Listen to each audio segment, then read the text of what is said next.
Bismillahirrahmanirrahim. Assalamu alaikum. I hope you all are fine and staying safe and happy. I am your geography teacher, Miss Farheen, and I welcome you all to your geography class. Dear students, अपने cameras on कर लें। तो हम जल्दी से recap करते हैं कि हमने पिछले लेक्चर में क्या पढ़ा था। मैंने आपको उससे रिलेटेड एक वीडियो भी दिखानी है और उसके बाद हम आज का लेक्चर पढ़ेंगे। लेकिन फर्स्ट ऑफ ऑल हम ये देख लेते हैं कि हमारा स्टूडेंट लर्निंग आउटकम जो है वो क्या है। तो ओशंस और सीज के बारे में हम पढ़ रहे हैं। तो सबसे पहले हम ये देख लेते हैं कि हमारा स्टूडेंट लर्निंग आउटकम क्या है। मैंने आपको ये बताया था लास्ट लेक्चर में कि हम मूवमेंट ऑफ ओशंस जो है उनको डिस्कस करेंगे कि ओशंस में वाटर जो है वो किस तरीके से मूव करता है, right, and the role of ocean currents in it, यानी कि पानी जो है वो ओशन करंट्स के थ्रू मूव करता है, विंड के थ्रू मूव करता है और वेव्स के थ्रू मूव करता है, टाइड्स के थ्रू मूव करता है। इसके अलावा हम ओशन करंट्स जो हैं जिसकी वजह से पानी मूव भी कर रहा है, इसका हम एक फायदा भी बताएंगे, या इसकी क्या, अगर ये नहीं होंगे तो क्या प्रॉब्लम्स हो सकती हैं और इनके होने से कितने सारे जो हैं वो चीजें जो हैं वो ठीक हो जाती है। ये तमाम चीजें हमने आज के लेक्चर में डिस्कस करनी है। सबसे पहले मैंने आपको बताया था कि पानी जो है वो हवा की वजह से मूव करता है। बंद कर दें इसको। पानी जो है वो हवा की वजह से मूव करता है और सरफेस वाटर जब इस तरीके से मूव करता है तो उसको हम क्या कहते हैं, उसको हम वेव्स कहते हैं। और वेव जो है उसके अंदर एक ऊंचाई और एक निचाई जो है वो होती है। जो ऊंचाई होती है उसको क्रस्ट कहते हैं और जो निचाई होती है उसको ट्रफ कहते हैं। यानी कि वेव जो है आप ये देख भी सकते हैं ये इस तरीके से मूव कर रही हैं, right. So they are generated by the wind. Wind की स्पीड, विंड कितने डिस्टेंस से ट्रेवल कर रही है, कितनी तेज ट्रेवल कर रही है, ये तमाम चीजें वेव्स की इंटेंसिटी को भी इफेक्ट करती हैं। उसके बाद हमने पढ़ा था टाइड्स। किस तरीके से आपका जो सी शोर होता है उसके ऊपर अक्सर आपको पानी दिन के किसी हिस्से में बहुत ज्यादा नजर आता है और किसी टाइम बिल्कुल पीछे चला जाता है। इनकी क्या वजूहात है, इनको बेसिकली टाइडल इफेक्ट कहते हैं। इसके बारे में मैं आपको ये चीज समझाती हूं कि मून की ग्रेविटी जो है और सन की ग्रेविटी बहुत ज्यादा पानी को इफेक्ट करती है। और मैंने आपको ये चीज किस तरीके से समझाई थी कि लेट्स सपोज ये सन है और ये अर्थ है, बल्कि इसको आप यहां पर समझें।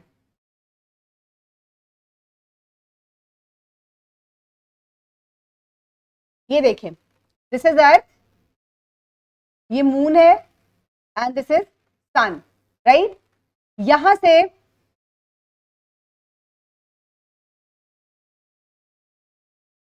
यहां अगर मून है तो इस वक्त मून किस फेज में होगा जी मुज्तबा? मून का भी क्या फेज है? आप मुज्तबा हैं? ये फुल मून है और जब ये इस तरीके से अलाइन होता है तो ये क्या करता है, ये पानी को अपनी तरफ पुल करता है, ठीक है। जब ये इस तरीके से पुल करता है तो आसपास से सारा पानी इस तरफ खिंच के आ जाता है, राइट। और यहां से सन जो है वो पानी को पुल करता है क्योंकि सन की भी ग्रेविटेशनल पुल है। तो आपको दिन में 2 दफा क्या मिलता है, आपको हाई टाइड्स जो है वो मिलती हैं, राइट, सन की वजह से भी और मून की ग्रेविटी की वजह से भी। इसी तरीके से मैंने आपको एक और चीज समझाई थी और इनको हम कहते हैं स्प्रिंग टाइड्स। अब नीप टाइड्स की बात कर लेते हैं। ये सन है, ये अर्थ है, और अगर मून इधर भी होगा तब भी हाई टाइड्स या स्प्रिंग टाइड्स होंगी, राइट। अब हम बात कर लेते हैं अगर मून इधर है या इधर होगा, ठीक है, तो फिर क्या होगा, ये पानी को अपनी तरफ पुल तो करेगा लेकिन यहां से सन भी उसको पुल करेगा। तो क्या होगा, टाइड्स के अंदर टाइडल इफेक्ट जो है वो बहुत नोटिसेबल नहीं होगा। ना बहुत ज्यादा हाई टाइड्स होंगी ना बहुत ज्यादा लो टाइड्स होंगी, बहुत ही नॉर्मल किस्म की टाइड्स होंगी। जबकि आपको न्यू मून और फुल मून के दौरान एक्सट्रीम जो है वो उतार या चढ़ाव जो है वो पानी का नजर आएगा। सिर्फ इतनी सी बात है। नीप टाइड्स में ये मतलब नहीं है कि ये लहरें छोटी होती हैं, इफेक्ट ज्यादा नहीं होता बस, ठीक है। क्योंकि सन और मून जो है इन दोनों की ग्रेविटी कैंसिल आउट कर देती है और वो पानी एक जैसा सा ही रहता है, ना वो बहुत ज्यादा ऊपर जाता है ना बहुत ज्यादा नीचे जाता है। तो इनको हम स्प्रिंग टाइड्स और नीप टाइड्स कहते हैं। अब जल्दी से हम यहां, मैंने आपको ये दिखाया था कि ये फेजेस ऑफ मून है। न्यू मून से यहां जाने के लिए कितने दिन लगते हैं, कितने टाइम लगता है? जी मुज्तबा। जी मुश्तबा, एक दिन में यहां से यहां चला जाएगा, 7 डेज लगते हैं इसको।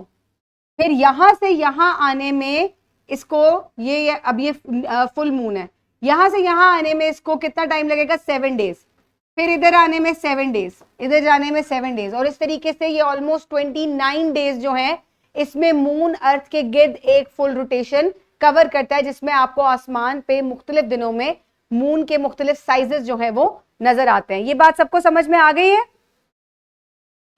ओके अच्छा जी, अब एक वीडियो लिंक है इसी से रिलेटेड जो कि मैंने आपको दिखाना है। फर्स्ट हम वेव्स के बारे में शायद वो देखेंगे, फिर उसके बाद सेकंड लिंक देखेंगे। उस तरफ चले जाए ना। ओके स्टूडेंट्स, तो आप लोगों ने अब स्प्रिंग टाइड्स और नीप टाइड्स तो सबको समझ में आ गई? Any question online students?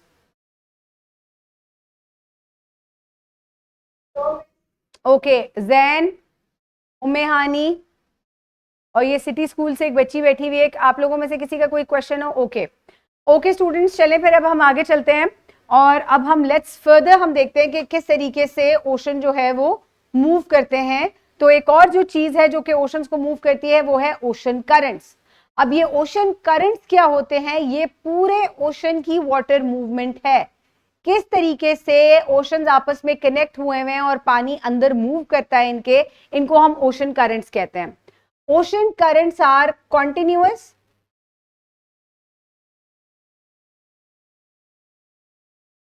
ocean currents are continuous directed movements of sea water that flows within the ocean.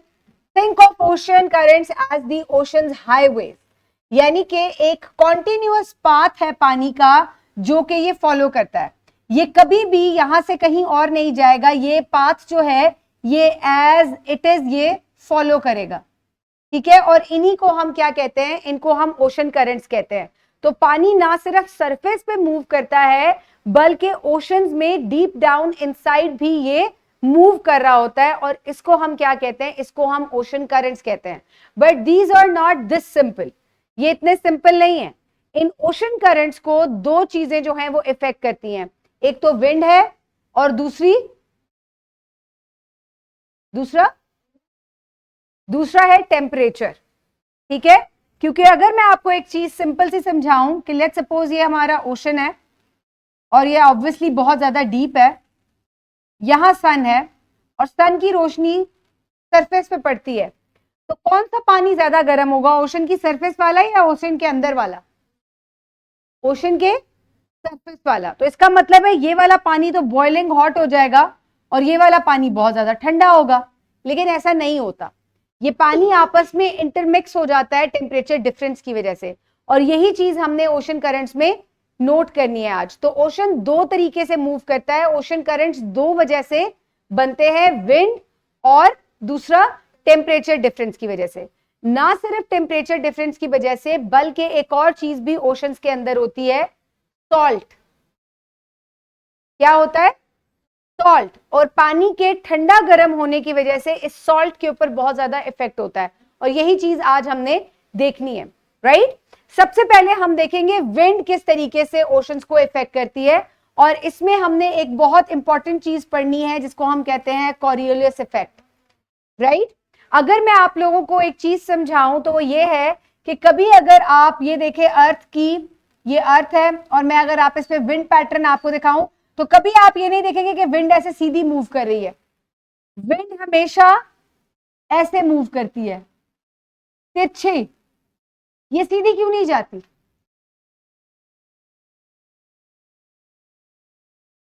ये बिल्कुल सीधी लाइन में ट्रेवल क्यों नहीं करती विंड? ये यूं मुड़ क्यों जाती है? कभी आपने किसी फुटबॉल प्लेयर को किक लगाते हुए देखा है? जब वो दूर से किक लगाता है तो बॉल डेविएट हो जाता है हवा में, इसका मतलब है हवा जो है चीजों के रुख को मोड़ देती है। क्यों कर्व हो जाती है?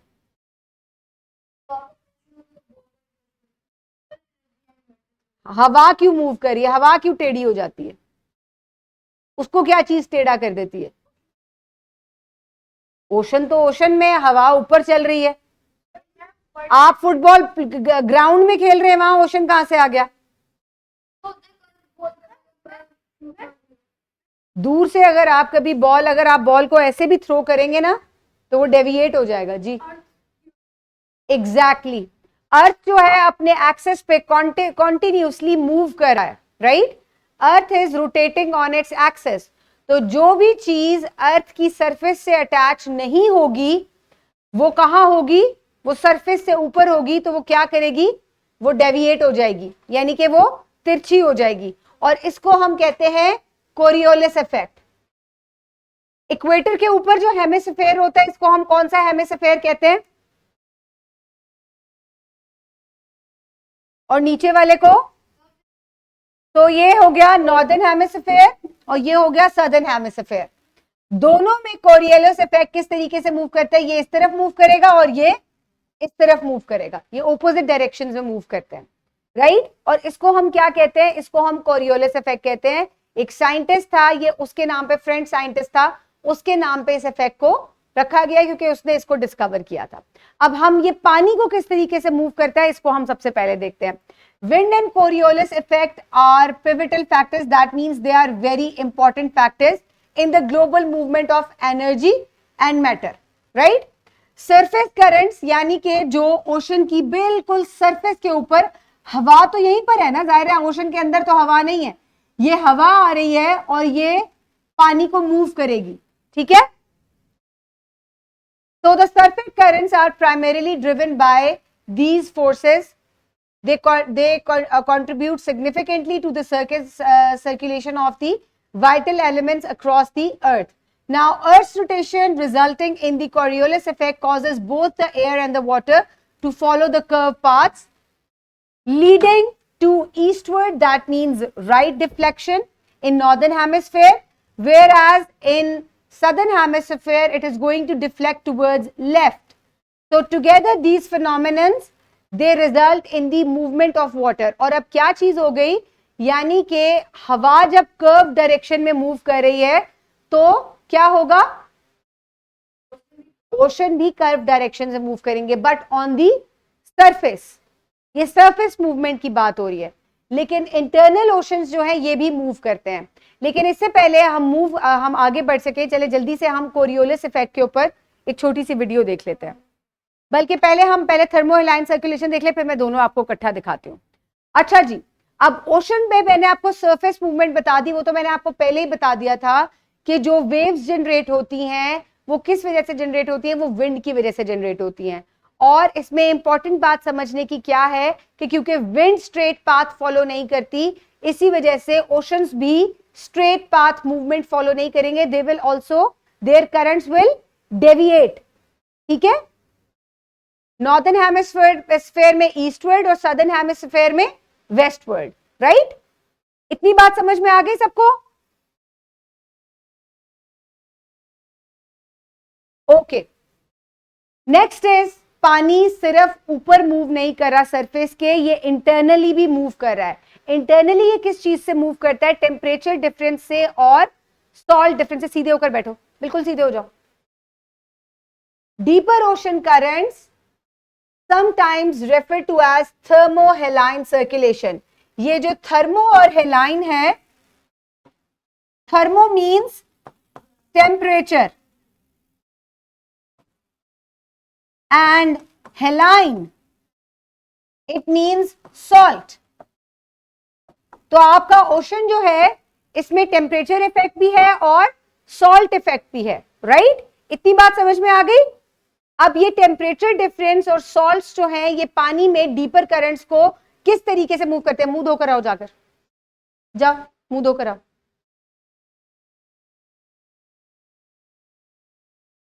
So water with higher salt concentration is denser and sinks into the depth. अब पानी जिसके अंदर सॉल्ट ज्यादा होगा वो क्या करेगा? वो नीचे की तरफ डूब जाएगा, ठीक है? क्योंकि उसमें ज्यादा सॉल्ट है, उसके अंदर एक क्वांटिटी आपने ज्यादा डाल दी। जिस पानी के अंदर सॉल्ट होगा, ज्यादा सॉल्ट होगा, वो क्या करेगा? इट विल सिंक डाउनवर्ड्स, उसकी डेंसिटी ज्यादा हो जाएगी और भारी चीजें नीचे की तरफ जाती हैं हमेशा। जी हाँ, क्योंकि वहां पे सॉल्ट डेंसिटी बहुत ज्यादा है, आपकी डेंसिटी से ज्यादा है, पानी ज्यादा डेंस है आपसे, तो आप फ्लोट करेंगे, वो नहीं फ्लोट करेगा। So this thinking of denser water leads to vertical mixing within the oceans. अब ये जो भारी पानी होगा, जब ये evaporate होता है पानी, तो ये जो इधर पानी होगा इसके अंदर सॉल्ट ज्यादा रहेगा, जाहिर है सॉल्ट evaporate नहीं होते, सॉल्ट वहीं रह जाते हैं। तो यहां पे जब सॉल्ट कंटेंट ज्यादा हो जाएगा तो ये पानी नीचे की तरफ सिंक करेगा, तो ये वर्टिकली नीचे की तरफ जाएगा। ठीक है, अब क्या होगा, setting in motion of the deeper ocean currents. You may encounter the term global ocean conveyor belt used to describe this phenomenon as the currents generated by this cold dense water under a journey that encircles the entire planet.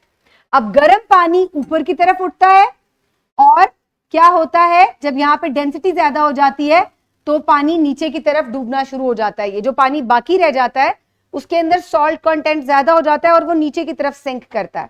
ठीक है, इसी तरीके से यहां जाके जब ये mix up होगा तो यहां से पानी फिर ऊपर की तरफ जाएगा।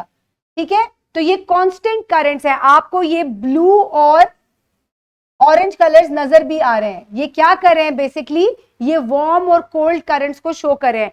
इक्वेटर के पास पानी कैसा होता है, वार्म होता है, और यहां जाके ये पानी कैसा हो जाएगा, कोल्ड।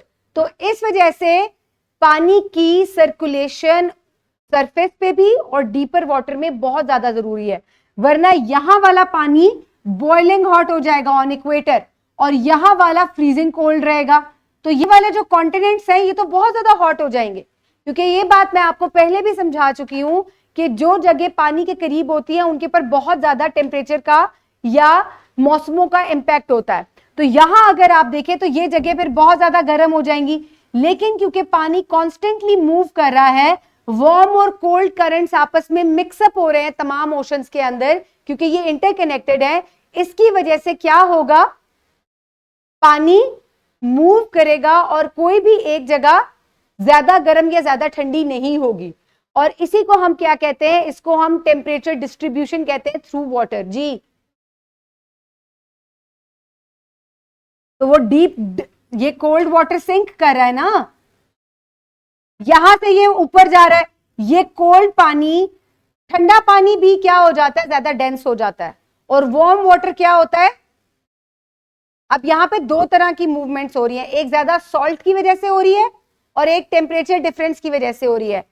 सॉल्ट ज्यादा होने की वजह से पानी नीचे की तरफ डूबता है, ठीक है, और यहां पे जो पानी है, जो इधर पानी है इक्वेटर के पास, ये गर्म होने की वजह से ये ऊपर जाएगा पोल्स की तरफ, या इधर से नीचे इस तरफ आएगा पोल की तरफ, साउथ पोल की तरफ। यहां मुझे बात कंप्लीट करने दे, यहां आके ये ठंडे पानी के साथ मिक्स होगा, ठंडा पानी ज्यादा डेंस होता है, और फिर ये जब इसके साथ मिक्स होगा तो ये आपस में मिक्स होने के बाद ये क्या करेंगे, ये सिंक और मूव अपवर्ड करेंगे। यहां से ठंडा पानी सिंक हो जाएगा इक्वेटर की तरफ, यहां से गर्म पानी ऊपर उठेगा पोल्स की तरफ। ठीक है, अब इसमें दो तरह की, तीन चार तरह की मूवमेंट हो रही है, सॉल्ट डिफरेंस की वजह से मूवमेंट हो रही है और टेम्परेचर डिफरेंस की वजह से मूवमेंट हो रही है, और इसी को हम थर्मोहेलाइन सर्कुलेशन कहते हैं। और इसके अलावा एक चौथी तरह की मूवमेंट भी हो रही है, उसको हम क्या कहते हैं, विंड की वजह से। ओके, इससे रिलेटेड वीडियो मैं आपको कल दिखाऊंगी। जो क्वेश्चंस हैं, ये 5 क्वेश्चंस आप सब ने कंप्लीट करने हैं। जिन्होंने ये होमवर्क कंप्लीट नहीं किया था, मुझे उनका होमवर्क चाहिए, मैं आपको ये पीडीएफ अभी जाकर सेंड करती हूँ। Okay students, I will see you tomorrow, have a great